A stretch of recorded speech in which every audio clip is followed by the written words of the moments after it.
Hi, hello guys. You're watching Good Even with Harish and Bharat. So, evening we are back again with the match preview of this match, most expected match of this IPL 2025. ரெண்டாவது தடவை நடக்குதுங்க Mumbai vs CSK. அதை வந்து நாங்க வந்து decode பண்ணலாம்னு சொல்லிட்டு தான் வந்திருக்கோம். Here it's going to be again statistical review. எங்களோட பாயிண்ட் ஆஃப் வியூ எப்படி இந்த கிரவுண்ட்ல சிஎஸ்கே எப்படி பெர்ஃபார்ம் பண்ணுவாங்க, சிஎஸ்கே பிளேயர்ஸ் எப்படி பெர்ஃபார்ம் பண்ணுவாங்க, மும்பை பிளேயர்ஸ் எப்படி பெர்ஃபார்ம் பண்ணிட்டு இருந்தாங்க, இப்ப பெர்ஃபார்ம் பண்ண போறாங்க அப்படின்னு சொல்லிட்டு ஒரு ஸ்டாட்டிஸ்டிக்கல் வியூவா நம்ம முன்னாடி கொடுத்த மேட்ச் ப்ரிவியூஸ் மாதிரி இது ஒரு மேட்ச் ப்ரிவியூவா இருக்க போதுங்க. So let's get started. அதுக்கு முன்னாடி ஒரு சின்ன அப்டேட். நம்ம எப்படி டெவால் ப்ரிவியூஸ் வந்து சிஎஸ்கே வராரு, பேபி எப்படி வராருப்பா, ஒரு இன்டென்ட் கிடைக்குது சிஎஸ்கே, அந்த காணாம போன இன்டென்ட் வருது அப்படின்னு சொல்லிட்டு எல்லாம் ஹைப்பா வெயிட் பண்ணிட்டு இருக்கோமோ, அதே மாதிரி இன்னொரு அப்டேட் என்னன்னா சிஎஸ்கே விட்டு ஒரு நபர் வெளியில போறாரு. எஸ், டெவான் கான்வே வந்து சிஎஸ்கே விட்டு வெளியில போறாரு. Is going for New Zealand for is personal issues. அதனால வந்து நம்ம சிஎஸ்கே ஒரு ஸ்லாட் வந்து ஓப்பன் ஆயிடுச்சு. டெவான் கான்வே போயிட்டாருல, ஆக்சுவலி அவர் போயிட்டாரு, போறாருல, நியூசிலாந்து போயிட்டாரு. ட்விட்டர்ல கடைசி ஒரு 2 மணி நேரம் 3 மணி நேரமா பார்த்தோன்னா ஒரு பயங்கரமான ஒரு ஹேஷ்டாக் ட்ரெண்ட் ஆகுது, சாம் கோன்ஸ்டாஸ் டு சிஎஸ்கே அப்படின்ட்டு. அண்ட் அதுக்கேற்ற மாதிரி அவரும் ஏதோ டொமஸ்டிக் மேட்ச் ஆட இருந்தாரு போல. அவர் வந்து அந்த மேட்சை விளையாடாம விட்டுருக்காரு. அதை வச்சு நிறைய ரூமர்ஸ் வந்து ஸ்ப்ரெட் பண்ணிட்டு இருக்காங்க. டெவான் கான்வேயோட ரிப்ளேஸ்மெண்ட் சாம் கோன்ஸ்டாஸ் தான் அப்படின்ட்டு அடுத்து சொல்றாங்க. ஒருவேளை நடந்துச்சு அப்படின்னா ஹோப்ஸ் இல்ல திரும்ப, பட் நடந்துச்சு அப்படின்னா என்னங்க, நாங்க இன்டென்ட் வெறும்னு ஒரு பேச்சுக்கு தாங்க சொன்னோம். காசிமாம் டுக் இட் சீரியஸ்லி அப்படின்ற மாதிரி தூக்கிட்டு வந்து விளையாட வச்சுட்டு இருக்காங்க. நடக்காது. நடந்தா ஓகே, நடந்தா உண்மையிலேயே சூப்பரா இருக்கும். பட் நடந்தாலும் ஆட வைப்பாங்களான்றது தெரியல. ஆட வச்சாங்கன்னா எவ்வா உண்மையிலே என்னங்க டீம் திடீர்னு ஆல் ஆஃப் சடன் ஃபுல்லா உட்கார வைப்பீங்க, ஃபாரின் பிளேயர் ரச்சிந்திரேந்திரா உட்கார வைப்பீங்க. ஆமா, ரச்சின் உட்கார வச்சிருவாங்க. அதை வரமாட்டாருங்க. சான்ஸ் தருவாங்கன்னு கேட்டா தர மாட்டாரு. இரு, முதல்ல வாங்கணும், அப்புறம் தோண்டணும், அப்புறம் தான் கட்டணும். முதல்ல வரட்டும், அப்புறம் பேசிக்கலாம். அதை பத்தி இருக்கிறவங்களை வச்சு ஒரு வீடியோ போட்டுலாம். சரியா? ஓகே, இருக்கிறவங்க வச்சு பேசிடலாம். சோ வந்து to start with the video, வான்கடேயோட ஸ்டாட்ஸ் நம்ம பார்த்தோம். லாஸ்ட் மேட்ச் ரிவ்யூலயே பார்த்தோம். லாஸ்ட் சீசன் வந்து பேட்டிங் ஃபர்ஸ்ட் டீம் வந்து 4 முறை ஜெயிச்சிருக்காங்க. Batting second team chasing team வந்து 3 முறை ஜெயிச்சிருக்காங்க. அண்ட் வந்து பார் ஸ்கோர் வந்து 188 இருக்கும்னு சொல்லிட்டு நம்ம வந்து பார்த்தோம். ஸோ இந்த வாட்டி 2025ல வந்து 3 மேட்சஸ் நடந்திருக்கு. இந்த 3 மேட்சஸ்ல பேட்டிங் ஃபர்ஸ்ட் 1 முறை ஜெயிச்சிருக்காங்க, பேட்டிங் செகண்ட் வந்து 2 முறை ஜெயிச்சிருக்காங்க. இதுல பார் ஸ்கோர்னு சொல்ல முடியாது, ஆவரேஜ் ஃபர்ஸ்ட் இன்னிங் ஸ்கோர் எவ்வளவுன்னு பாத்தீங்கன்னா 166 வந்திருக்கு.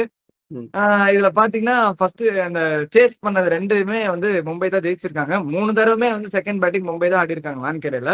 ஸோ ஃபர்ஸ்ட் மேட்ச் வந்து நம்ம பார்த்தோம் 220 ரன்ஸ் வந்து அடிச்சிருப்பாங்க. அதை சேஸ் பண்ண போய் ஆல்மோஸ்ட் 200 ரன்ஸ் வந்து மும்பை ஆன் போர்ட் போட்டிருப்பாங்க. 10 ரன் என்னமோ வித்தியாசத்துல தோத்துருப்பாங்க. செகண்ட் தேர்ட் மேட்ச் வந்து லோ ஸ்கோரிங் இதுவாக முடிஞ்சிருக்கும், 119 சம்திங் கேகேஆர் கூட. அண்ட் வந்து அதுக்கப்புறம் 160 சம்திங் என்னமோ ஹைதராபாத் கூட வந்து அடிச்சு சேஸ் பண்ணிருப்பாங்க மும்பை இந்தியன்ஸ். ஸோ வந்து நம்ம வான்கடேல வந்து நீங்க இப்போ 166 தான் இருக்கு பார் ஸ்கோர் வந்து ஃபர்ஸ்ட் இன்னிங்ஸ்ல இருக்கு அப்படின்னு நீங்க பார்க்கும்போது 160 170 அடிச்சா ஓகேவாப்பா அப்படின்னு கேட்டீங்கன்னா கிடையாது. அதான் இந்த 200 வந்து ஈஸியா போகுது. அப்போ நீங்க வந்து ஒரு 220 230 வந்து ஒரு பார் ஸ்கோரா வான்கடேல இந்த சீசன் வச்சுக்கலாம் அப்படின்னு சொல்லிட்டு மேட்ச் ஸ்டார்ட் மட்டும் கன்ஃபார்ம் பண்ணுது. ஸோ பிச் கண்டிஷன்ஸ் பாத்தீங்கன்னா இந்த வாட்டி வான்கடேல வந்து நம்மளுக்கு சில டிஃபரன்சஸ் எல்லாம் தெரியுது. டிஃப்ரெண்ட் டைப்ஸ் ஆஃப் பிச் கொடுக்குறாங்க. இதை வந்து கேகேஆரும் எஸ்ஆர்ஹெச்சும் நம்ம வந்து லோ ஸ்கோரிங் சேஸா இருந்துச்சுல, அந்த பிச் வந்து ஒரு டைப் ஆஃப் பிச்சா இருந்துச்சு. இப்போ சிஎஸ்கே கூட விளையாட போற பிச் வந்து டிஃப்ரெண்ட் டைப் ஆஃப் ஒரு ஃப்ரெஷ் பிச்சை வந்து கொடுக்க போறேன்னு சொல்றாங்க. ஸோ பிச் எப்படி இருக்கும் நம்மளால ப்ரெடிக்ட் பண்ண முடியாது. ஸ்கோர் மட்டும் ஒரு 200+ வந்து ஃபர்ஸ்ட் பேட்டிங் ஆடுறவங்க அடிச்சா சேஃபர் சைட்ல இருப்பாங்க. 200 220 அடிச்சாலுமே 220 அடிச்சா கரெக்டா இருக்கும் எனக்கு தெரிஞ்சு. இது வந்து சிஎஸ்கே ஃபர்ஸ்ட் பேட்டிங் பண்ணாங்கன்னா ராசா, மும்பை வந்து ஃபர்ஸ்ட் பேட்டிங் பண்ணாங்கன்னா 180 அடிச்சாலே போதும். ஏன்னா எங்க தலைவனுங்க 180 சேஸ் பண்ணதுல கடைசி 5 வருஷமா. சோ டிராமால இருக்கான், கூவிட்டு இருக்கான். சரி விடுங்க, ஒரு சிஎஸ்கே ஃபேனா இந்த தோல்விகள் எல்லாம் பார்த்ததுக்கு அப்புறம் ஓகே பரவாயில்ல. 2 வின் பண்ணதுக்கு அப்புறம் ஓவரா ஆடுறாங்க. சரி ஓகே, மேட்ச் முடிச்சு பேசிக்கலாம். டிபால்ட் ப்ரூவிஸ் வராரு, வெற்றியை தராரு, போதுமா? மேட்ச் முடிச்சுட்டு பேசிக்கலாம். லயமே ஜெயம், ஜெயமே லயம். ஸோ நம்ம வான்கடேல தெரியும் இத்தனை வருஷமா ஃபாஸ்ட் பவுலர்ஸ்க்கு வந்து ஒரு டாமினேட்டிங்கா இருக்கு. ஏன்னா அது ஒரு பேட்டிங் பிச். பேசிக்கா மோஸ்டா வான்கடே பிச்சர்ஸ் வந்து பேட்டிங் தான் ஃபேவர் பண்ணும் மோஸ்டா. ஸோ அதுல வந்து நம்ம பார்த்தீங்கன்னா ஃபாஸ்ட் பவுலர்ஸ் தான் அங்கே வேலை இருக்கும். 28 விக்கெட்ஸ் வந்து ஃபாஸ்ட் பவுலர்ஸ் எடுத்திருக்காங்க இந்த வருஷம். 9 விக்கெட்ஸ் ஸ்பின்னர்ஸ் எடுத்திருக்காங்க. அஃப்கோர்ஸ் இந்த வருஷமும் வந்து ஃபாஸ்ட் பவுலர்ஸ் டாமினேட்டட் பிச்சா தான் இருந்திருக்கு. ஸோ இவ்வளவுதாங்க. வான்கடேல பெருசா நம்ம வந்து ஸ்டாட்ஸ் படிச்சு இவ்வளவு அடிக்கணும்லாம் கிடையாது. 200 ரன் வான்கடேனா compulsory 200 runs you should score அப்படின்னு சொல்லிட்டு ஒரு கிரைட்டீரியா இருக்கு. அதை நாங்க வந்து சொல்லிட்டோம், எல்லாருக்கும் தெரிஞ்ச ஒரு விஷயம் தான். ஸோ வந்து பார்ப்போம் ஒரு எப்படி இருக்க போதும் அந்த சண்டே கேம். நல்லா ஜாலியா பார்க்க போறோம். சரி பரத், நீ என்ன நினைக்கிற? மும்பை ஸ்குவாட் எப்படி இருக்கு? ஏதாவது சேஞ்சஸ் பண்ணணுமா? உனக்கு ஏதாவது இன்க்ளூஷன்ஸ் எக்ஸ்க்ளூஷன்ஸ்? இல்ல எனக்கு தெரிஞ்சு கரெக்டா தான் இருக்கு. நம்ம வில் ஜாக்ஸ் பத்தி பேசியிருந்தோம். பட் வில் ஜாக்ஸ் போன மேட்ச்ல ப்ரூவ் பண்ணிட்டாரு அப்படின்றப்போ வில் ஜாக்ஸ் அந்த டீம்ல இருப்பாரு. கண்டிப்பா தூக்க மாட்டாங்க. ஒருத்தரை வந்து டீம் விட்டு தூக்க நல்லா இருக்கும் அப்படின்னு நான் நினைக்கிறேன். பட் இந்த அவங்க தூக்க மாட்டாங்க. ரோஹித் சர்மா நினைப்பீங்க. நான் ரோஹித் சர்மா சொல்ல, நான் தீபக் சகரை பத்தி மென்ஷன் பண்ணணும்னு நினைக்கிறேன். அவர் பெருசா பர்ஃபார்ம் பண்ணல. அதான் உண்மை. நீங்க நம்புனா நம்புங்க, நம்பாட்டி போங்க. அவருக்கு கொடுத்து ஒரு 10 கோடி கொடுத்து எடுத்தாங்க. நாங்க எப்படி அஸ்வின் எடுத்தோமோ அந்த மாதிரி நீங்க தீபக் சகர் எடுத்திருக்கீங்க. பவர் பிளேல போடுறது தான் எடுத்தீங்க. அளவுக்குலாம் தீபக் சகர் பேசாத. அவரும் பவர் பிளே போடணும் தான் எடுத்தாங்க. அப்படி சொல்ல வரேன். பட் ஓகே மேட்டர் என்னன்னா அவர் வந்து போட்டாரு அவரு. ஓகே ஃபர்ஸ்ட் ஒரு மேட்ச் 2 மேட்ச் டீசன்ட்டா அந்த கொல்கட்டா அகைன்ஸ்டா விக்கெட்ஸ் எடுத்தாரு மச்சி. மத்தபடி எக்கானமி ரேட் மோர் தென் 10 வச்சிருக்காரு. சரியா? அண்ட் இது மட்டும் இல்லாம ஒரு பெரிய கொடுத்துதான் அடி வாங்குறாரு அவரு. ஸ்டார்டிங்லாம் அவ்வளவுலாம் அடி வாங்கலையே அவரு. அவர் அடி என்ன தெரியுமா ஆகுது? அவர் விக்கெட் எடுக்க மாட்டாரு. ப்ராப்ளம் என்னன்னா இவர் ஃபர்ஸ்ட் ஓவர் போடணும்னு போடுறாரு. சோ இவர் ஃபர்ஸ்ட் ஓவர் போடுறதுனால போல்ட் வந்து ஃபர்ஸ்ட் ஓவர் போட முடியாம போகுது. போல்ட்டோட பெஸ்ட் ஸ்டாட்ஸ் பார்த்தோம்னா அவர் 30 விக்கெட் எடுத்திருக்காரு ஃபர்ஸ்ட் ஓவர்ல மட்டும் போட்டு கடைசி 4 இயர்ஸா, which is more than the other டீம்ஸை கம்பேர் பண்ணும்போது போல்ட்டுக்கு தான் அதிகம். நம்ம சொல்லியிருக்கோம் ஒரு வீக்லி பீடியால. அப்படி இருக்கிறப்போ தீபக் சகருக்கு ஃபர்ஸ்ட் ஓவரும் போடணும். ஆனா அவர் விக்கெட்டும் எடுக்கல. ரன்ஸ் கொடுக்க மாட்டார், ஓகே தான். But for what use? Runs கொடுக்காம இருக்கிறதுக்கு அது யார் வேணா போடலாம். வில் ஜாக்ஸ் போட்டா கூட ரன்ஸ் போகாம தான் போவார் அந்த ஓவர். சோ அப்படி பாக்குறப்போ தீபக் சகர் ஃபர்ஸ்ட் இன்னிங்ஸ் ஃபர்ஸ்ட் மேட்ச்ல சிஎஸ்கே அகைன்ஸ்ட் நல்லா பர்ஃபார்ம் பண்ணாரு. அந்த ஒரு காரணத்துக்காக இந்த மேட்ச்ல சான்ஸ் கொடுப்பேன். இந்த மேட்ச்லயும் சரியா பர்ஃபார்ம் பண்ணலாம். நெக்ஸ்ட் மேட்ச்ல கண்டிப்பா நான் வந்து தூக்கிடுவேன். ஏன்னா உங்க டீம்ல பேட்டிங்லாம் பிரச்சனை இல்லை, இருக்கீங்க கடப்பார தான் உங்க டீம். ஸோ மேபி ஒரு அஸ்வினி குமார் மாதிரி ஒரு பிளேயருக்கு ஒரு எக்ஸ்டெண்ட் சான்ஸ் தரலாம். தீபக் சகரை டிராப் பண்ணிட்டு போல்ட் ஆஸ் யூசுவல் பவர் பிளேல போட விட்டு மாதிரி எனக்கு தோணுச்சு. மற்றபடி உங்க டீம்ல நான் சேஞ்ச் பண்ண மாட்டேன். நீ என்ன பண்ணுவ மும்பை இந்தியன்ஸ் தானா? நீ சொன்ன மாதிரி அப்கமிங் சிஎஸ்கே மேட்ச்க்கு வந்து கண்டிப்பா தீபக் சார் ஆட இருப்போம். ஏன்னா ஆப்போனண்ட்டுமே சிஎஸ்கே கண்டிப்பா அது விளையாட வச்சுதான் ஆகணும். ஸோ உங்க டீம்ல பர்சனலா வந்து நான் ஒரு சேஞ்ச் கொண்டு வரணும் அப்படின்னு பாத்தீங்கன்னா ஜேமி ஓட்டன் பதில் நான் டெவால் பிரூஸை கொண்டு வருவேன். ஏன்னா ஜேமி ஓட்டன் ஒரு ஃபாஸ்ட் போலர், வேங்கடையில நல்லா யூஸ் ஆவாரு. பேட்டிங்குமே லோவர் ஆர்டர்ல ரன்ஸ் போடுவாரு. இருந்தாலுமே நம்மளுக்கு சிஎஸ்கே ஒரு ஸ்டெபிலைஸ்டான ஒரு பேட்டிங் லைனப் வேணும். நடுவில் ஒரு இன்டென்ட் காட்டணும். அந்த 11th ஓவருக்கு மேல நல்லா புஷ் பண்ணி ரன்ஸ் ஆனாதான் ஒரு பெரிய டோட்டல் போக முடியுன்றப்போ டெவால் பிரூஸ் அந்த இடத்துல ஒரு கண்டிப்பா ஒரு ரிமார்க்கபிளான ஒரு பேட்ஸ்மேனா இருப்பாரு. ரவீந்திராவும் நீங்க தூக்க முடியாது. ரவீந்திரா வந்து of course is a proven player. Ravindra இந்த வருஷம் சிஎஸ்கே அவர் தான். ஏன்னா அவர் ஸ்டாண்டர்ட்ஸ்க்கு வந்து போர் ஃபார்ம்ல இருந்தாலுமே அவர் வந்து நல்லா ஆடக்கூடிய பிளேயர். ஸோ அவரை வைக்க முடியாது வெளியில. 100 அகமது பத்திரானா கண்டிப்பா நீங்க கூட்டு போகணுன்ற பட்சத்துல நீங்க டெவால் பிரூஸை ஏன் நான் மும்பைல ஆட வைக்கிறேன்னா வேன்கடையில அந்த ஸ்பின் மேபி ஒரு விக்கெட் டேக்கிங் ஒரு எபிலிட்டியா யூஸ் பண்ணலாம். இதுவும் தாண்டி அவர் வந்து மும்பைக்கு ஆடி இருக்காரு முன்னாடி. சோ மேட்ச்ல மும்பை விளையாடி இருக்கனால இந்த ஆஸ்பெக்ட்ஸ் எல்லாம் கன்சிடர் பண்ணி மும்பை மேட்ச்ல கண்டிப்பா டெவால் பிரூஸை கொண்டு போகலாம் ஜேமி ஓட்டன் பதிலா. மற்றபடி டீம் லுக்ஸ் குட். ராகுல் திரிபதி வந்து கொஞ்சம் ரன்ஸ் ஆன் போர்டு போட்டா நல்லா இருக்கும். அண்ட் வன்ஸ் பேடியை வந்து எடுத்துட்டு வரலாம்னு நினைக்கிறேன். ஏன்னா பேட்டிங்ஸ் பேரடைஸ். ஸோ வேன்கடே நல்லா பேட்டிங் பிச்சு. விஜய் சங்கருக்கு பதில் வன்ஸ் பேடி எடுத்துட்டு வரலாமோ அப்படின்றது என்னோட perspective. Vijay Shankar what is is role? Vijay Shankar பினிஷரா? விஜய் சங்கர் ஆங்கர் பிளேயரா? What is is role? எனக்கு தெரியல. உங்களுக்கு தெரியுதான்னு தெரியல. கமெண்ட்ல போடுங்க. தெரிஞ்சுக்கிறோம். ஒரு இன்டென்ட்டாவாச்சு சரி அவர் வராரு, ஒரு 10-20 ரன்னாச்சும் அடிக்கிறாரு, ஓகே. விஜய் சங்கர் கிட்ட நம்ம பெருசா ஒன்னும் எதிர்பார்க்கறது இல்ல. சோ அதே மாதிரி இவர்கிட்ட வந்து ஒரு சான்ஸ் கொடுத்து இவர் அடிச்சா வந்தா மழை போனா இது அப்படின்னு சொல்லிட்டு வன்ஸ் பேடியை வந்து ஆட வைக்கலாம் ஒரு மேட்ச் அப்படின்னு சொல்லிட்டு என்னோட பெர்ஸ்பெக்டிவ். இல்ல ஓகே, அதுதான் நானும் சொல்ல வந்தேன். நான் ஆக்சுவலி வந்து சிஎஸ்கே எப்படி போவாங்கன்னு சொல்றேன். நான் ஆசைப்பட்ட ஒரு டீம் சொல்றேன். சிஎஸ்கே நீ சொன்ன மாதிரி தான் போவாங்க. ஜேமி ஓட்டன் டிராப் பண்ணணுன்ற அவசியம் கூட இல்ல. அவங்க பண்ணுவாங்களான்னு தெரியல. அவங்க they might go with same squad. Maybe அந்த விஜய் சங்கருக்கு பதிலா வன்ஸ் பேடி எடுத்துட்டு வர கூட வாய்ப்பு இருக்கு. பட் ஜேமி ஓட்டனுக்கு பதிலா டெவால் பிரூஸ் உடனே ரிஸ்க் எடுப்பாங்களான்றது தெரியல. சரியா? இது வந்து சிஎஸ்கே போவாங்க.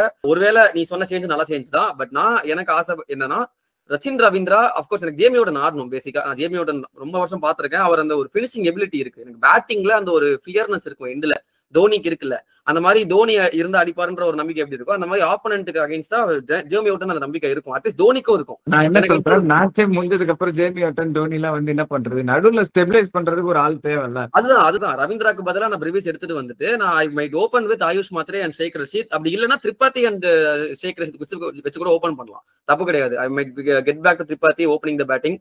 1 டவுன்ல திரும்ப எனக்கு வந்து டிவால் பிரூவிஸ் கூட நான் ஆட வைப்பேன். அந்த மாதிரி கூட எடுத்துட்டு போலாம். நல்ல ஆப்ஷனா தான் இருக்கும் அதுவுமே. பட் ரவீந்திரா டிராப் பண்ண மாட்டாங்க. சோ அப்படி இருக்கும்போது கண்டிப்பா சிஎஸ்கே டிராப் பண்ண மாட்டாங்க. ஆமா, இதுதான் எனக்கு வேணும். பட் அது பண்ண மாட்டாங்க. நான் சொன்ன மாதிரி they might go with one change. அந்த ஒன் சேஞ்ச் வந்து விஜய் சங்கர் பதிலா might be Vansh Bedi. But தெரியல, பொறுத்து பார்க்கணும். இப்போ வந்து பிளேயர்ஸோட individual stats how they performed in Wankhede அப்படின்றத பார்த்துருவோம். First to start with CSK மும்பையா சொல்லுங்க. மும்பை ஹோம் டீம் சொல்லுங்க. சரிங்க, நம்ம போன வீடியோல பார்த்த மாதிரி தான் அதே 4 பிளேயர்ஸ். ஸோ நான் லாஸ்ட் சீசன்ல பெருசா ஃபோக்கஸ் பண்ண போறது இல்லை. லாஸ்ட் சீசன் நம்ம முன்னாடி வீடியோல பார்த்த மாதிரி ரோஹித் சர்மா தான் லீடிங் ரன்ஸ் கூட மும்பை இந்தியன் 416 ரன்ஸ் அடிச்சிருந்தாரு. அவர் போன சீசன் எப்படி நம்ம left arm seamers maximum out ஆயிருந்தோம்னு சொல்லியிருந்தோமோ, இந்த வருஷம் பாத்தீங்கன்னா அவர் பெருசா ஸ்டார்ட் பண்ணல. 82 ரன்ஸ் அடிச்சிருக்காரு வித் 57 பால்ஸ்ல with strike rate close to 140 கிட்ட வச்சிருக்காரு. ஆவரேஜ் தான் ரொம்ப மோசம், 18 தான் இருக்கு அவர் ஆவரேஜ். அப்படின்றப்போ ஸ்ட்ரைக் ரேட் ரெண்டுமே மோசம். ரெண்டுமே மோசம் தான். 142 தான் ஒரு ஸ்ட்ரைக் ரேட் ஆக்சுவலி. ஸோ கொஞ்சம் கம்மி தான். அக்ரெசிவ் அப்ரோச் தான். அப்போ வந்து ஆமா ஸ்ட்ரைக் ரேட்டும் கம்மியா இருந்துச்சுன்னா என்ன அர்த்தம்? கரெக்ட். அவர் இது வரைக்கும் 3 தடவை ரைட் ஆர்ம் ஃபாஸ்ட் பவுலர்ஸ் அவுட்டே இருக்காரு, 2 தடவை லெஃப்ட் ஆர்ம் ஃபாஸ்ட் பவுலர்ஸ் அவுட்டே இருக்காரு, ஒரு தடவை வந்து ஸ்பின்னர் அவுட்டே இருக்காரு. ஸோ அப்படி இருக்கிறப்போ ஃபாஸ்ட் பவுலர்ஸ்ட வீக்னஸ் இருக்கு. அண்ட் கலீல்டே ஒரு முறை அவுட் இருந்தார், டக் அவுட் இருந்தார் first match. So Khaleel Ahmed against Rohit Sharma and Anshul Kamboj against Rohit Sharma, இந்த பவர் பிளே ஒரு கிரேட் ஆப்ஷன். தயவு செஞ்சு இந்த மேட்ச்ல நூர் அகமது கொண்டு வந்தா நல்லா இருக்கும் பவர் பிளேலயே. ஒருவேளை ரோஹித் சர்மா ஒரு 3-4 ஓவர் தாண்டிட்டாருன்னா Noor Ahmad better weapon, best weapon against Rohit Sharma. நிறைய ஸ்வீப் அடிக்க போய் அவுட் ஆகிறதுக்கு வாய்ப்பு இருக்கு. ரோஹித் சர்மாக்கு வந்து ஒரு கலிகாலமா இருக்க போகுது இந்த பவர் பிளே. ஏன்னா ஃபுல்லா லெஃப்ட் ஆர்ம் பவுலர்ஸ், நூர் அகமதே கொண்டு வந்துட்டா ரொம்ப கஷ்டப்படுவார். அப்படியே செகண்ட் பார்க்க போற பிளேயர் வந்து திலக் வர்மா. போன சீசன் பாத்திருந்தோம், அவர் 416 ரன்ஸ் கிட்ட அடிச்சிருந்தாரு, நல்ல ஆவரேஜ், நல்ல ஸ்ட்ரைக் ரேட். இந்த சீசன் பாத்தீங்கன்னா அவர் அகைன் ஸ்டார்டிங்ல கொஞ்சம் ஸ்லோவா ஸ்டார்ட் பண்ணாலும் ஒரு மேட்ச்ல ரிட்டர்ன் அவுட் ஆக வச்சாங்க. அந்த மேட்சுக்கு அப்புறம் அவர் நல்லா ஆடிட்டு இருக்காரு. போன மேட்ச்ல பெருசா ஸ்ட்ரைக் ரேட் இல்ல, கொஞ்சம் ஸ்லோவா தான் ஆடினாரு. பட் அந்த மேட்சுக்கு அதான் தேவை ஹைதராபாத்துக்கு அகைன்ஸ்டா. இந்த வருஷம் அவர் வந்து உங்களுக்கு செகண்ட் லீடிங் ரன் ஸ்கோரரா இருக்காரு ஆஃப்டர் சூரியகுமார் யாதவ். 231 ரன்ஸ் கிட்ட அடிச்சிருக்காரு with an average close to 45. Strike ரேட்மே 142 கிட்ட இருக்கு. ஸ்ட்ரைக் ரேட் அதான் சொன்னோம்ல, ஸ்ட்ரைக் ரேட் அந்த அளவுக்கு கெத் இல்ல அப்படின்னாலுமே டீசென்டா வச்சிருக்காரு. அந்த ஒரு 3-4 மேட்ச் கொஞ்சம் கலிகாலமா இருந்திருக்கு திலக் வர்மாக்கு. பட் நம்ம பார்த்தோம் அந்த 250 அடிச்சாரு, நல்ல ஸ்ட்ரைக் ரேட்ல அடிச்சாரு. அந்த மாதிரி ஆடினாருன்னா I think Tilak Varma runs நிறைய போட்டிருக்காருல போர்ட்ல. அவரு ஸ்டெபிலைஸ் பண்ணி ஆடுறதான் பாத்துட்டு இருக்காரு மும்பைக்கு. கரெக்டா தான் ஆடிட்டு இருக்காரு திலக் வர்மா. அவர் இந்த முறை 3 தடவை வந்து சீமோஸ்டி அவுட் இருக்காரு, ரைட் ஆர்ம் சீமோஸ்டி அவுட் இருக்காரு. பட் அது எனக்கு தெரிஞ்சு பெரிய வீக்னஸா இல்ல. நூர் அகமது கிட்ட சிஎஸ்கே அகைன்ஸ்ட் அவுட் ஆனாரு. அண்ட் அதுதான் again once again weapon against Tilak Varma. அந்த 4 over of Noor Ahmad is going to be the weapon. சூரியகுமாருக்கும் அவர் தான், ரோஹித் சர்மா ஒருவேளை பவர் பிளே தாண்டிட்டாருனாலும் அவரு தான், திலக் வர்மாக்கு அகைன்ஸ்டாவும் அவர் தான். அப்படின்றப்போ அந்த நூர் அகமதோட அந்த 4 ஓவர் தான் இங்க வந்து மேட்ச் டிஃபைனிங்கா இருக்க போகுதுன்னு எனக்கு தோணுது. சரிங்களா? ஸோ திலக் வர்மா நல்லா ஆட வாய்ப்பு இருக்கு. But at same time negate பண்ணுவோம், எங்களுக்கு ஆப்ஷன்ஸ் இருக்கு. பார்ப்போம் என்ன பண்றாங்க அப்படின்ட்டு. தேர்ட் நம்ம பார்க்கக்கூடிய பிளேயர் சூரியகுமார் யாதவ். போன சீசன் அவர் வந்து 11 மேட்ச் கிட்ட தான் ஆடினார், 3 மேட்ச் ஆடல. அண்ட் அதுலயுமே அவருக்கு ஆவரேஜ் 35 ரன்ஸ் இருந்துச்சு. ஸ்ட்ரைக் ரேட்டுமே எக்ஸ்ட்ராடனரி 167 கிட்ட வச்சிருந்தாரு, விச் இஸ் ஸ்கை லெவல். அதான் அந்த ரீச்சிங் த ஸ்கை லெவல் அப்படின்றது அதுதான். பட் இந்த சீசன் அவர் அதே ஸ்ட்ரைக் ரேட்ல ஆடுறாருன்னு கேட்டீங்கன்னா அவர் ஆடல. அவர் தான் leading run scorer for Mumbai இந்த சீசன்ல. 265 ரன்ஸ் கிட்ட அடிச்சிருக்காரு with strike rate close to 150. அவரோட ஸ்ட்ரைக் ரேட் ஸ்டாண்டர்ட்ஸ் லெவலுக்கு இல்ல, 165 ஓரளவுக்கு ஸ்கை லெவல் தான். பட் ஒரு 170 180 நம்ம பாத்திருக்கோம் முன்னாடி சீசன்ஸ் அடிச்சிருக்காரு. இனிஷியல் ஸ்டேஜ் ஆஃப் தி டூர்னமெண்ட்ல நான் டிஸ்கஸ் பண்ணிருந்தேன், இந்த மாதிரி ஸ்கை வந்து கொஞ்சம் பார்த்து தான் ஆடிட்டு இருக்காரு. நடுவுல அந்த விக்கெட் கொடுத்துட கூடாதுன்றதுல ஸ்டப்பனா இருக்காரு. ஏன்னா அவருக்கு அவுட் ஆயிட்டா கொஞ்சம் வந்து தற்கிட்ட தோமாயிடுது. ஏன்னா வில் ஜாக்சனும் சப்போர்ட் இல்ல, ரோஹித் சர்மா சப்போர்ட் இல்ல, திலக் வர்மா அடிக்கிறாரு ஓகே. மத்தபடி ஒரு ரன்னு வரணும் அப்படின்னு பார்த்தா சூரியகுமார் யாதவ் தான் வந்து டிபெண்ட் பண்ண வேண்டியதா இருக்கு மிடில் ஆர்டர்ல. சோ அவரு கொஞ்சம் பார்த்து தான் விளையாடிட்டு இருக்காரு சேஃபா இந்த சீசன். ஆமா, அவங்க அந்த லெக் சைடுல போட்டா அவர் எப்படி அடிக்க தான் போறாருன்னு நிறைய டீம்ஸ் நீ பார்த்தா ஆஃப் சைடுல மெயின்டைன் பண்றாங்க கைக்கு. நிறைய சூப்பரா ஆடக்கூடிய ஒரு பிளேயர் அவர் ஆடுறாரு. அவரு கவர்ஸ்ல போடுவாங்க, இந்த ஆஃப் சைடுல கவர் டிரைவ் ஆடுற மாதிரி ஒரு ஷாட் போடுவாங்க. ஆனா அது சீவி அப்படியே வந்து கல்வி மேல எங்கேயோ ஆடுவாரு அந்த ஷாட்டை. ஆஃப் சைட்ல ஒரு சூப்பரான பிளேயர், கண்டிப்பா நல்ல பிளேயர் தான், டெக்னிக்கல் பிளேயர் தான், இல்லன்னு சொல்ல. பட் நான் என்ன சொல்ல வரேன், லெக் சைடுல ரொம்ப டாமினன்ட். அவர் அங்க போட்ட அந்த ஷாட் அவர் வந்து எஃபர்ட்லெஸ்ஸா ஆடிடுவாரு. அதெல்லாம் அதை கம்மி பண்ணிட்டாங்க, அதனால அவர் ஸ்ட்ரைக் ரேட் கம்மியா இருக்கு. அவர் அவுட் ஆகாதுன்னு சொல்ல, அதான் வச்சிருக்காரு ஆவரேஜ் 50 கிட்ட வச்சிருக்காரு. பட் அவருக்கு ஸ்ட்ரைக் ரேட் கம்மியா இருக்கிற காரணம் அதான், கொஞ்சம் ஆஃப் சைட்லயே போட்டு அவர் அடிக்கடாம பண்றாங்க, அதையும் அவர் அடிக்கிறாரு. கொஞ்சம் கம்மியா இருக்கு அவர் ஸ்ட்ரைக் ரேட். அண்ட் இதுக்கு நல்ல ஒரு வீக்னஸ் தான் அகைன் நூர் அகமது சொன்ன மாதிரி அவர் தான் எல்லாரையும் வச்சு செய்யணும். அதுக்கப்புறம் மிடில் ஓவர்ஸ்ல ஜேமி ஓவர்டன் ஆடினார்னா நல்ல ஆப்ஷனா இருப்பாருன்னு எனக்கு தோணுது. எனக்கு ஏதோ ஒரு இன்ஸ்டிங் ஜேமி ஓவர்டன் ஒரு ஸ்லோவர் பால் போட்டு ஸ்கை விக்கெட் எடுப்பாரு அப்படின்ட்டு. அப்படி இல்லைன்னா பத்திரானா ஆஸ் யூஸ்வல் அவர் தான் வந்து ஒரு போர்ட்டன்ட் வெப்பன் அகைன்ஸ்ட். இவர் மட்டும் இல்ல, இவரு திலக் வர்மா அண்ட் ஹர்திக் பாண்டியா 3 பேருக்குமே பத்திரானா ஒரு நல்ல ஆப்ஷன் இருக்கு. ஸ்கை வந்து பத்திரானா ஆடிடுவாரு. ஸ்கை வந்து பத்திரானா கிட்ட விட்டதே கிடையாது. இருக்கும் ஒரு தடவை அவுட் ஆனாரு அந்த தேர்ட் மேன் அடிக்க போய் போன சீசன்.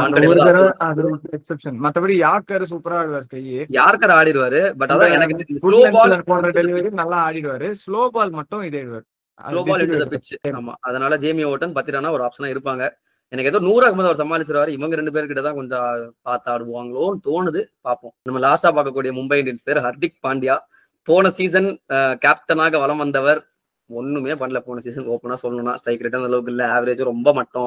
மும்பை இந்தியன்ஸ் ஃபேன்ஸாலே கழுவி ஊத்துன ஒரு பிளேயர் ஹர்திக் பாண்டியா. இந்த சீசன் வந்து சூப்பரா ஸ்டார்ட் பண்ணிருக்காரு, வேற லெவல் அப்படின்னு ஸ்டார்ட்ஸ் எடுத்து பாத்தீங்கன்னா அளவுக்குலாம் இல்ல. ஆக்சுவலி நான் எடுத்து பாக்குறப்போ குறைந்தபட்சம் ஒரு 190 வச்சிருப்பாருன்னு பார்த்த ஸ்ட்ரைக் ரேட். ஏன்னா ஒரு ஆர்சிபி அகைன்ஸ்டும் சரி, ஹைதராபாத் அகைன்ஸ்டும் சரி, ஒரு 9 பால் 25, 10 பால் 28 அப்படிலாம் அடிச்சிருந்தாரு. ஸ்ட்ரைக் ரேட் பயங்கரமா இருக்கும்டா அப்படின்னு செக் பண்ணி பாத்தீங்கன்னா 170 தான் இருக்கு. என்ன பண்ணிருக்காருன்னா 2 மேட்ச் அடிச்சிருக்காரு, பட் மீதி மேட்ச் நிறைய பாலும் சாப்பிட்டுருக்காரு. 2 மேட்ச் தொடர்ந்து குஜராத்துக்கு அகைன்ஸ்டாவும் சரி, இன்னொரு டீமுக்கு அகைன்ஸ்ட் ஏதோ ஒரு டீமுக்கு அகைன்ஸ்டா பால் சாப்பிட்டு அவுட்டே இருக்காரு. அண்ட் அவரோட ஆவரேஜ் 26 இருக்கு, அதெல்லாம் ஓகே தான். ஆவரேஜ் நம்ம பார்க்க மாட்டோம்னு வச்சுக்கோங்களேன். ஒரு ஃபினிஷர் அந்த ரோல்ல ஆடுற பிளேயருக்கு இன்னும் அந்த ஒரு டெட்லி ஹர்திக் பாண்டியாவை நம்ம இன்னும் பார்க்கல. ஒரு 2 மேட்ச் அந்த கிளிம்ஸ் காட்டிட்டு அவுட் ஆயிடுறாரு. அவுட் ஆகாம அதை வந்து ஒரு கன்வெர்ட் பண்ணாருன்னா ஹர்திக் பாண்டியா ஒரு பீஸ்டா இருப்பாரு. அந்த ஹர்திக் பாண்டியா நம்ம பார்த்திருக்கோம் இந்த பாஸ்ட். இன்னும் நம்ம அதை இன்னும் பார்க்கல. Hardik Pandya not accepting this. Hardik Pandya வந்து சூப்பரா விளையாடிட்டு இருக்காரு. பால் கொடுத்தா பர்பிள் கேப், போலிங் நல்லா போடுறாருங்க. பேட்டிங் வந்து எனக்கு தெரிஞ்சு அவர் கொடுத்த அந்த சிச்சுவேஷன்ல சில 1-2 மேட்சஸ் வந்து இதே இருக்கு. அதுல நிறைய பால் சாப்பிட்டுருக்காரு, நான் இல்லைன்னு சொல்ல. அந்த சிச்சுவேஷனுக்கு ஏற்ற மாதிரி ஆடி இருக்காரு. அந்த மேட்ச் தோத்து இருக்கும், அது நான் இல்லைன்னு சொல்ல. ஆனா அந்த இன்டென்ட் பேட்ல படுது, நல்லா ரன்ஸ் போடுறாரு. 25 ஆவரேஜ்ன்றது சும்மா கிடையாது அவர் பொசிஷன்ல வந்து ஆடுறதுக்கு. அது ஒரு விஷயம். ஸோ ஹர்திக் பாண்டியா நல்லா தான் விளையாடிட்டு இருக்காரு. அந்த இந்த phase first phase of the சீசன்ல வந்து சூப்பரா இப்போதைக்கு இருக்கிற ஸ்டாட்ஸ் நல்லா தான் இருக்கு. Hardik Pandya is going good. பார்ப்போம் செகண்ட் ஃபேஸ்ல வந்து எப்படி பெர்ஃபார்ம் பண்றதை நம்ம வந்து பார்க்கணும். அவர் அடிக்கிறத கன்வெர்ட் பண்ணி ஜெயிச்சு கொடுத்துறாருன்னா சந்தோஷம் தான். அது பண்ணுவாரான்றதை இந்த மேட்ச்ல பார்க்கணும். சரி, ஓகே. அவருக்கு அகைன்ஸ்டா நாங்க சொன்ன மாதிரி தான் வீக்னஸ் 100 இருக்கும்போதெல்லாம் இல்லைங்க. அவருக்கு அகைன்ஸ்டா அந்த சீமர்ஸ் இன்டு த பிச் போடணும், இல்ல ஃபுல் டாஸ் போட்டா அவுட் ஆயிடுறாரு. அந்த அவுட் சைட் ஆஃப்ல ஒரு ஃபுல் டாஸ் போட்டா ஒரு ஷாட் ஒன்று ஆடுவாருங்க. எப்பா அது கேட்சுக்கு தான் போகும்னு சொல்லிட்டு பால் போறதுக்கு முன்னாடி பவுலர் எழுதி கொடுத்துருவோம். அந்த மாதிரி ஒரு shot. Low full toss weakness இருக்கு. Pathirana is going to be the weapon against Hardik Pandya, no doubt. Khaleel Ahmed maybe இந்த death, but Pathirana against Hardik Pandya use பண்ணாங்கன்னா விக்கெட் வர வாய்ப்பு இருக்கு. அவ்வளவுதாங்க மும்பை இந்தியன்ஸ் பிளேயர்ஸ். அவ்வளவுதான். நம்ம அடுத்து வந்து சிஎஸ்கே பிளேயர்ஸ் பத்தி பாத்துடலாம். உண்மையை சொல்லணும்னா எந்த 4 பிளேயரை நாங்க எடுக்கணும்ன்றதே ஒரு பெரிய டிஸ்கஷன் போச்சு. போன தடவை ருத்ராஜ் கேக்வாடு அப்படின்னு எடுத்து பேசிட்டோம். ஆனா இந்த தடவை பேசுறப்போ தூபே ஓகே, ரச்சின் ரவீந்திரா சரி ஓகே பரவாயில்ல பொழைச்சு போட்டோம். மீதி 2 பேர் யாருங்க எடுக்கிறது? நாங்க ரொம்ப நேரம் யோசிச்சுட்டு சரி கடைசியில தோனி ஜடேஜாவை எடுத்துடலாம். ஏன்னா திரிபாத்தி ஆடுவாரான்னு தெரியல. அவரை பத்தி நல்லா மூச்சு குட்ட பேசிட்டு கடைசியில திரிபாத்தி வந்து லைன் அப்ல இருந்தா வேஸ்டா போயிரும் இல்லையா? சோ 4 பேர் கன்ஃபார்மா ஆடக்கூடிய 4 பேர் பத்தி பேசலாம் அப்படின்னு முடிவு பண்ணி ஃபர்ஸ்ட் நம்ம ரவீந்திரா பத்தி பேசலாம். ரவீந்திரா பத்தி பேசுறதுக்கு முன்னாடி new addition mister Dewald Brevis the baby AB, அவரை பத்தி ஒரு சின்ன அப்டேட்னு இல்ல, அவரோட ஸ்டாட்ஸ் பாத்திரலாம். போன ஐபிஎல்லாம் கிடையாது, அவர் ஐபிஎல் 6 மேட்ச் தான் ஆடிருக்காரு மும்பை இந்தியன்ஸ்க்கு. அவர் இந்த வருஷம் SA20ல கிட்டத்தட்ட 290 ரன்ஸ் கிட்ட அடிச்சிருக்காரு 10 மேட்ச்ல with an average close to 48 runs. அது மேட்டர் கிடையாது. அவர் ஸ்ட்ரைக் ரேட் பாத்தீங்கன்னா 185 which is highest in the league. அவர் total sixes 25 which is again highest in the league. So நல்ல இன்டென்ட், அதுவும் மிடில் ஓவர்ஸ்ல வந்து ஸ்பின்ன செமையா டேக் ஆன் பண்ணாரு. பாப்போம் அவர் டீம்ல எடுத்தாங்கன்னா நல்லா இருக்கும். சோ இது வந்து டிவால் ப்ரூவிஸ். இது வச்சு ஸ்டார்ட் பண்ணிட்டு நம்ம ரச்சின் ரவீந்திராக்கு போயிடலாம். ரச்சின் ரவீந்திராக்கு நம்ம போன சீசன் பார்த்தவங்க, அவருக்கு பெரிய சீசன்லாம் இல்ல, 220 ரன்ஸ் அடிச்சாரு. ஆனா அவர் ஸ்ட்ரைக் ரேட் நல்லா இருந்துச்சுங்க. 160 கிட்ட வச்சிருந்தாரு for an opener which is decent. கம்மி கிடையாது, டீசென்ட். ஆவரேஜ் எல்லாம் அந்த அளவுக்கு இல்ல. ஆனா அவர் இன்டென்ட் இருந்துச்சு போன சீசன்ல. பட் இந்த சீசன்ல அது இன்டென்ட் அந்த அளவுக்கு இல்லைங்க. அது பெரிய டிஃபரன்ஸ் வந்து ருத்ராஜ் கேக்வாடுன்ற ஒருத்தர் இல்லைன்றதுனால கூட சொல்லலாம். ஏன்னா போன சீசன் பாத்தீங்கன்னா ருத்ராஜ் கொஞ்சம் நின்று ஆடுவாரு, ரச்சின் ரவீந்திரா டேக் ஆன் பண்ணாரு. இந்த முறை ருத்ராஜ் ஓப்பனிங் பண்ணல அப்படின்றதுனால ஸ்டார்டிங் அந்த பார்ட்ல விக்கெட் போயிடுது. சோ ரச்சின் ரவீந்திரா டேக் ஆனும் பண்ண முடியல. அவர் கொஞ்சம் திருப்பதி வந்து பிரஷர் கொடுத்துருவாரு ரன் அடிக்காம. ரவீந்திரா வந்து என்ன பண்றது தெரியாம அவரும் வந்து இது பண்ணிட்டு இருப்பாரு. கரெக்ட். அவர் இந்த சீசன்ல இப்போ வரைக்கும் 186 அடிச்சிருக்காரு which is again leading run scorer for CSK. Strike rate பாத்தீங்கன்னா 133 தான், ரொம்ப கம்மி ஃபார் an ஓப்பனர். அது இப்ப இருக்கிற எரால ரொம்பவே கம்மி. அது வந்து கொஞ்சம் இம்ப்ரூவ் பண்ணும் ரச்சின் ரவீந்திரா. சில மேட்சஸ் அடிச்சாரு, 2 மும்பை அகைன்ஸ்டாக ஒரு 50 மேட்ச் 50 அடிச்சாரு. அந்த மேட்சுக்கு அது ஓகே, அந்த ஸ்ட்ரைக் ரேட் ஓகே, அந்த இன்னிங்ஸ் ஓகே. பட் அவர் நிறைய ப்ராப்ளம்ஸ் இருக்கு. அண்ட் வீக்னஸஸ் பாத்தீங்கன்னா ரச்சின் ரவீந்திராக்கு ஒரு ப்ரிடாமினண்டா ஒரு வீக்னஸ் இருக்கு. அவர் வந்து இந்த ஓவர் த விக்கெட் இருந்து ஒரு பாடியை கிராம்ப் பண்ற மாதிரி போட்டா அவரால் வந்து ஃபர்ஸ்ட் அடிக்க முடியல. ஃபர்ஸ்ட். ரெண்டாவது வந்து 4th ஸ்டெம்ப் லைன்ல போட்டாங்கன்னு வச்சுக்கோங்களேன், அது ஒரு ரைட் ஆம் பவுலர் அரௌண்ட் விக்கெட் வந்து போட்டாலும் சரி, ஓவர் த விக்கெட்ல போட்டாலும் சரி, 4th ஸ்டெம்ப் லைன்ல கொஞ்சம் பிச் பண்ணி குட் லெங்க்ல போட்டார் அப்படின்னா ரச்சின் ரவீந்திரா நல்லா ஸ்விங் பண்ணுவாரு. ஆனா பால் பேட்ல படவே படாது. நிறைய மிஸ் பண்ணிருக்காரு. ஸ்விங் அண்ட் மிஸ் ஆகும், இல்ல கீப்பர் கேட்ச் ஆகும், இல்ல அடிக்க போய் மேல ஹர்ஷித் ராணா அப்படிதான் விக்கெட் எடுப்பாரு, ஜோஃப்ரா ஆர்ச்சர் அப்படிதான் விக்கெட் எடுத்தாரு. நீங்க விக்கெட்ஸ் பாருங்களேன், எடுத்த 3 சீமர் விக்கெட்ஸ் இருக்கு. ஃபாஸ்ட் பவுலர்ஸ், ரைட் ஆம் ஃபாஸ்ட் பவுலர்ஸ் 3 தடவை எடுத்திருக்காங்க. 3 தடவை எடுத்ததுமே அப்படிதான். ஜஸ்தயாலுமே பாத்தீங்கன்னா கிராம்ப் பண்ண போய் இன்சைட் எட்ஜ் பட்டு தான் போல்டு. சீமர்ஸ்க்கு அகைன்ஸ்டா வீக்னஸ். அது மட்டும் இல்லாம பவர் பிளே தாண்டிட்டாருன்னா ஆஃப் ஸ்பின்னருக்கு அகைன்ஸ்டா வீக்னஸ் வச்சிருக்காரு மிஸ்டர் ரச்சின் ரவீந்திரா. 2 தடவை ஆஃப் ஸ்பின்னர் அவுட் இருக்காரு. ஒரு தடவை மேக்ஸ் வெல்ட்ட ஸ்டெம்பிங் ஆனாரு. மார்க்ரம்டா போன மேட்ச்ல LBW ஆனாரு. அது ஒரு தேவையில்லாத ஷாட் தான் வச்சுக்கோங்க. பட் ஸ்டில் ஸ்பின்னர்ஸ்க்கு அகைன்ஸ்டா, லெக் ஸ்பின்னர்ஸ்க்கு அகைன்ஸ்டா சிவியரா இருந்திருக்காரு. பட் ஆஃப் ஸ்பின்னர்ஸ்க்கு அகைன்ஸ்டா அந்த சின்ன வீக்னஸ் இருக்கு. நல்ல வேளை உங்க டீம்ல வில் ஜாக்சன் ஒரு ஆஃப் ஸ்பின்னர் தான் இருக்காரு. சோ ஆமாண்டா, உங்க டீம் வரப்போ எல்லாரும் எடுத்துட்டு வருவீங்க. ரோஹித் சர்மா போட்டாலும் ஆச்சரியப்படுறதுக்கு இல்ல ஆஃப் ஸ்பின்.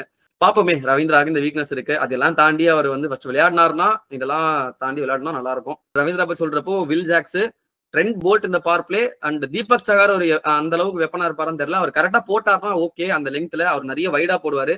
நீங்க 4th ஸ்டெம்ப் லைன்னு சொல்றேன்ல, கொஞ்சம் வித்து கொடுத்துட்டீங்கன்னா அவ்வளவுதான் முடிஞ்சு கதை. ரச்சின் ரவீந்திரா வந்து அந்த ஃபுல்லா ஒரு ஸ்வைப் ஒன்று அடிப்பாரு பாருங்க, மறந்துரும். கரெக்டா அந்த 4th ஸ்டெம்ப் லைன்ல அக்யூரேட்டா போட்டீங்கன்னா விக்கெட் வரும். கொஞ்சம் அங்கிட்டு இங்கிட்டு போட்டாலும் தருணம் சிக்கினால் மரணம்ன்ற மாதிரிதான் ரச்சின் ரவீந்திரா இவங்கெல்லாம் வீக்னஸ்க்கு அகைன்ஸ்டா இருப்பாருன்னு தோணுது. நம்ம அடுத்து பார்க்கக்கூடிய சிஎஸ்கே பிளேயர் யாருன்னு பாத்தீங்கன்னா மிஸ்டர் ஆறுச்சாமி. எப்போ அவர் அந்த ரீல போட்டாரோ அப்போ இருந்து அவருக்கு ஒரு பொல்லாத காலங்க. சும்மா இருந்திருக்காரு. ஒரு சாமி, 2 சாமி, 3 சாமி, 4 சாமி, 5 சாமி, 6 சாமி, டிஃபரெண்ட் ஆஃப் போலீஸ் எல்லாமே போட்டாரு. ஒரு வீடியோ போட்டாரு. 130 ஸ்ட்ரைக் ரேட் ஆறுச்சாமிக்கு இந்த வருஷம் தெரியுமா? போன வருஷம் 165 ஸ்ட்ரைக் ரேட் வச்சிருந்தாரு. இந்த வருஷம் அப்படியே டிராப் ஆகி 129 ஸ்ட்ரைக் ரேட். இதுதான் இவனே சொல்லிட்டான். அந்த அளவுக்கு இருக்கு அவரோட ஸ்ட்ரைக் ரேட். 180 ரன் அடிச்சிருக்காரு. Second leading run scorer for CSK அவர் தான் ஆஃப்டர் ரச்சின் ரவீந்திரா. ஆனா என்னது பிரயோஜனம், அம்மன் ஜல்லிக்கு பிரயோஜனம் இல்லடி அப்படின்ற மாதிரி. அம்மன் ஜல்லிக்கு பிரயோஜனம் இல்ல. பட் யா ஒரு மேட்ச் முடிச்சு கொடுத்தாரு லக்னோக்கு அகைன்ஸ்டா. அது சொல்லக்கூடாது. நிறைய பால் மிஸ் பண்ணாலும் அவர் கடைசி வரைக்கும் இருந்தாரு. அது பெரிய ஒரு விஷயம். அண்ட் ரீசெண்டா கடைசி 3 மேட்ச்ல ஒரு நல்ல ஒரு 40-15 அடிச்சிருக்காரு.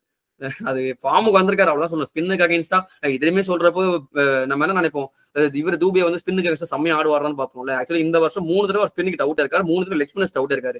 விக்னேஷ் புதுட்ட ஒரு முறை, விப்ராஸ் நிகம்ட்ட ஒரு முறை, அப்புறம் இன்னொரு முறை யாருக்கையோ அவுட் ஆனாரு. 3 தடவை அவுட் இருக்காரு. 3 தடவை லெக் ஸ்பின்னர்ஸ் அவுட் இருக்காரு. ஒரு தடவை எஸ்தேகால்ட்ட அவுட் இருக்காரு. போல்ட் இருக்காரு. So again speaking spinners against Dube will be a double-edged sword. நம்பி கொடுக்கலாம், ஃபிளைட் பண்ணி போடலாம். விப்ராஸ் நிகழ்லாம் நீங்க பாத்திருப்பீங்க, ஃபிளைட் பண்ணி போட்டு விக்கெட் எடுத்தாரு. விக்னேஷ் புதூர் அப்படிதான் போட்டு விக்கெட் எடுத்தாரு. 6ம் போக வாய்ப்பு இருக்கு, பட் விக்கெட்ஸும் வரவும் வாய்ப்பு இருக்கு. ஸோ சிவம் துபேக்கு அகைன்ஸ்டா அந்த மிடில் ஓவர்ஸ்ல Karn Sharma I think is injured நினைக்கிறேன். ஒருவேளை விக்னேஷ் புதூர் வந்தாருன்னா மச்சி நம்ம சொல்ல சேஞ்சஸ் வந்து கரண் சர்மா இன்ஜுரி, அவருக்கு பதிலாக விக்னேஷ் புதூர் வர வாய்ப்பு இருக்கு. விக்னேஷ் புதூர் அகைன்ஸ்ட் சிவம் துபே. ஒரு தடவை ஜெயிச்சாரு விக்னேஷ் புதூர், 2வது முறை ஜெயிப்பாரான்றத பார்க்கலாம். ஸோ நம்ம 3வது பார்க்கக்கூடிய பிளேயர் இவர். எனக்கு தெரிஞ்சு நான் அஸ்வினை வந்து ஸ்கேமர்னு சொல்லிட்டு இருந்தேன். பட் ஆக்சுவலி இவர் தாங்க ஒரு ஸ்கேமரா இருந்திருக்காரு. சிஎஸ்கே ஃபேனா தான் கண்டுபிடிச்சிருப்பீங்க இந்நேரம். none other than Ravindra Jadeja sir தான் நீங்க என்ன கூப்பிடணும் அப்படின்ட்டு சார் பகிரங்கமான ஒரு ஸ்டார்ட் சொல்றேன், நீ நம்பவே மாட்டேன். கடைசி 3 சீசனா ஸ்பின்னுக்கு அகைன்ஸ்டா ஜடேஜாக்கு எவ்வளவு ஸ்ட்ரைக் ரேட் இருக்குன்னு நினைக்கிறேன்?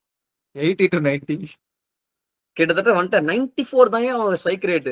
94 ஸ்ட்ரைக் ரேட் கடைசி 3 சீசன் தான். ஆனா இவங்க என்ன பண்றாங்க, திரும்ப திரும்ப ப்ரோமோட் பண்றாங்க ஜடேஜாவை. ஸ்பின்னுக்கு அகைன்ஸ்ட் ஆட வைக்கிறாங்க. அது ஏன்னு எனக்கு புரியல.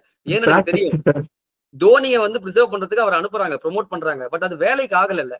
சோ அப்படி இருக்கும்போது ஒண்ணு நீங்க பிளேயரை மாத்துங்க, இல்ல பிளேயரை மாத்த முடியாது. ஏன்னா அவர் பவுலிங் நல்லா தான் போட்டுட்டு இருக்காரு. சரி, தோனியை காப்பாத்தணும்னு ஜடேஜா இறக்குறீங்க.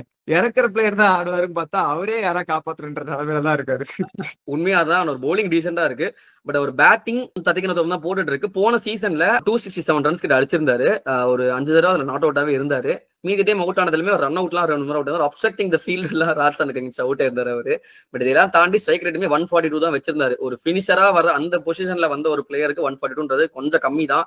பட் அவர் பினிஷராவும் யூஸ் பண்ணல சிஎஸ்கே. அதாங்க பிரச்சனையே. நிறைய மேட்ச் வந்து அவர் திடீர்னு ப்ரோமோட் பண்ணுவாங்க, திடீர்னு பினிஷரா வருவாரு. என்ன ரோல் பண்ணாங்கன்னு அவருக்கும் தெரியாது, நம்மளுக்கும் தெரியாது. சரி விடுங்க, அதை பத்தி அதான் உண்மைன்னு வச்சுக்கோங்களேன். சிஎஸ்கே ஃபேனா சொல்றதா உண்மை.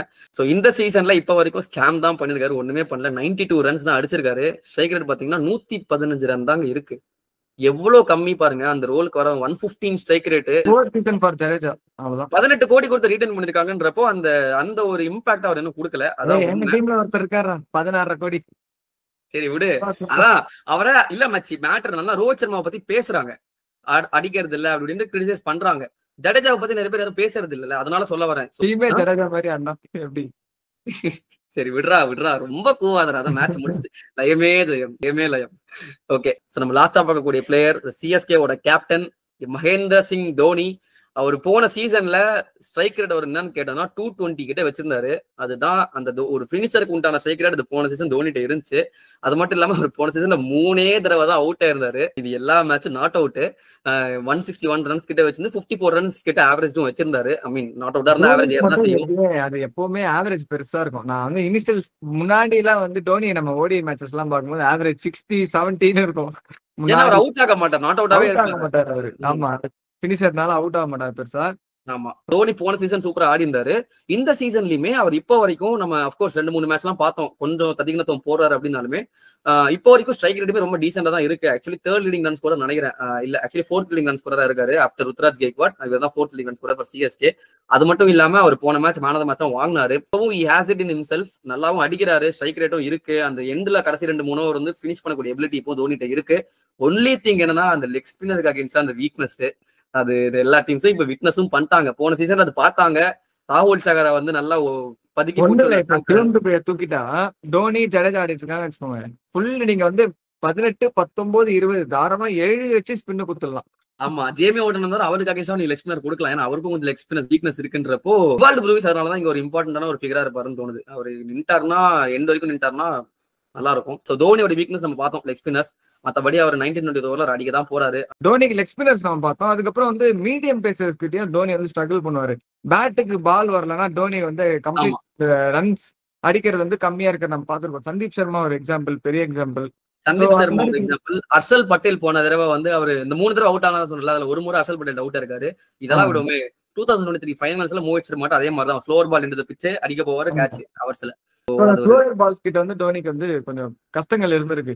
ஒரு சேஞ்ச் அதுல நீ அப்படி சொல்லக்கூடாது. ஸ்லோவர் பால்லாம் வீக்னஸ் கிடையாது. ஸ்லோவர் பால் நீ எங்க போடுறன்றது பொறுத்த வரைக்கும் யாரு போடுறாங்கன்னு இருக்கு. அவனா நீ ஸ்லாட்ல ஸ்லோவர் பால் போட்டா நீ செத்த. ஸ்லாட்ல அவருக்கு போட்டா யார் போட்டாலும் அடிச்சிருவாங்க. சந்தீப் சர்மாவுமே இந்த லோ ஃபுல் டாஸ் போட்டு அந்த பவர் கொடுக்க முடியலன்னா தான் அவுட் ஆக்குனாரு. அந்த பால் மட்டும் கொஞ்சம் லோ ஸ்லாட்ல எல்லாம் மாட்டிச்சுன்னா செத்துருப்பாரு சந்தீப் சர்மா. அதுதான் ஸ்லாட்ல யார் போட்டாலும் அடிப்பாங்க. அது அப்வியஸ் தான். அதை தவிர்த்து நீங்க வந்து 150 160 போட்டா கூட வந்து தலை வந்து பிச்சு எடுப்பாரு.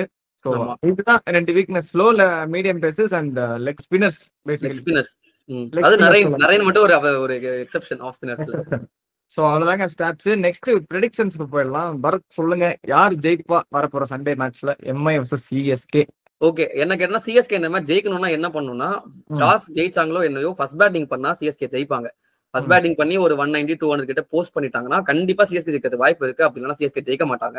சோ இதை வச்சே சொல்லிடலாம், எந்த டீம் வந்து ஃபர்ஸ்ட் பேட்டிங் ஆடுதோ அந்த டீம் ஜெயிக்கும். மும்பை இந்தியன்ஸ் அப்படிதான், ஃபர்ஸ்ட் பேட்டிங் ஆடுறாங்க ஜெயிச்சிருவாங்க. மும்பை இந்தியன்ஸ் சேஸ் பண்ணாலுமே ஒரு 190க்கு கீழே சேஸ்னா ஜெயிச்சிருவாங்க. 190க்கு மேலனா கஷ்டம். சோ என் ப்ரெடிக்ஷன் இவ்வளவுதான். அது டீம் வைஸ் நான் போக விரும்பல, ஸ்டாட்டிஸ்டிக் வைஸ் நான் சொல்ல விரும்புறேன். போன மேட்ச் சொன்ன மாதிரி. சரி ஓகே, நீ சொல்லு யார் ஜெயிப்பாங்கன்னு நினைக்கிறேன். எனக்கு வந்து இந்த மேட்ச் வந்து மும்பை ஜெயிப்பாங்க அப்படின்னு சொல்லிட்டு தோணுது. சோ பாப்போம். மும்பைக்கு வந்து ஒரு கிளியர் ஷாட்டா இருக்கும். ஈஸி வின் இன் வான்கடேவா தான் இருக்கும் மோஸ்ட் ப்ராபப்லி. ஸோ பொறுத்திருந்து பார்ப்போம். எல்லாம் நல்லதா போச்சுன்னா ஓகே. நல்லதா இருக்கு, டீம் நல்லதா விளையாடிட்டு இருக்காங்க, ஒரு இன்டென்ட் இருக்கு. ஸோ மும்பை மேல உனக்கு நம்பிக்கை இருக்கிறத தாண்டி சிஎஸ்கே மேல நம்பிக்கை இருக்குன்னு எனக்கு தெரியுது. அதான் சிஎஸ்கே மேல இப்ப இருக்கிற டீம் மேல கொஞ்சம் நம்பிக்கை இருக்கு. டிவால் ப்ரூயிஸ் வந்தாருன்னா ஏதாவது சேஞ்ச் நடந்துருமோன்னு ஒரு பயமும் இருக்கு.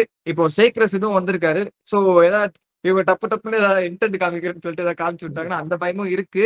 ஆனா பெருசா இம்பாக்ட் இருக்காது, நம்ம பவுலர்ஸ் வந்து கட்டுப்படுத்திடுவாங்க அப்படின்னு சொல்லிட்டு சிஎஸ்கே சேசிங் பண்ணா நாங்க கண்டிப்பா ஜெயிக்க வாய்ப்பு இருக்கு. நீ வேணா மும்பை ஜெயிக்கும் அப்படிதானே? மும்பை ஜெயிக்கும்னு சொல்றேன். மும்பை ஜெயிப்பாங்கன்னு சொல்லிட்டு நான் நம்புறேன். அவ்வளவு. சரி ஓகே. இப்போ வரைக்கும் ப்ரெடிக்ஷன் பாத்தீங்கன்னா ப்ரிவியூ ஷோல நான் 2 முறை கரெக்டா சொல்லியிருக்கேன். அவர் வந்து ஒரு முறை ஆர்சிபி சிஎஸ்கே மேட்ச் வந்து கரெக்டா சொல்லியிருக்காரு. ஸோ இது பார்ப்போம், இது வந்து 2-2 மாறுதா இல்ல 3-1 மாறுதான்றது நம்ம மேட்ச் முடிச்சுட்டு பார்ப்போம். மேட்ச் முடிச்சுட்டு ரிவ்யூவும் பண்ணுவோம். அந்த ரிவ்யூல நான் இப்படியே சிரிச்சுக்கிட்டு இருக்கேனா இல்ல வந்து கடுப்புல பேசுறேனான்றத அதையும் பார்க்கலாம். கரெக்டா போதா அவருக்கு, இல்லைன்னா சிஎஸ்கே ஜெயிக்கிறாங்களா இல்ல ரெண்டுமே கரெக்டா வருதா அவருக்கு அப்படின்றத பொறுத்துட்டு தான் பார்க்கணும். ஆமா.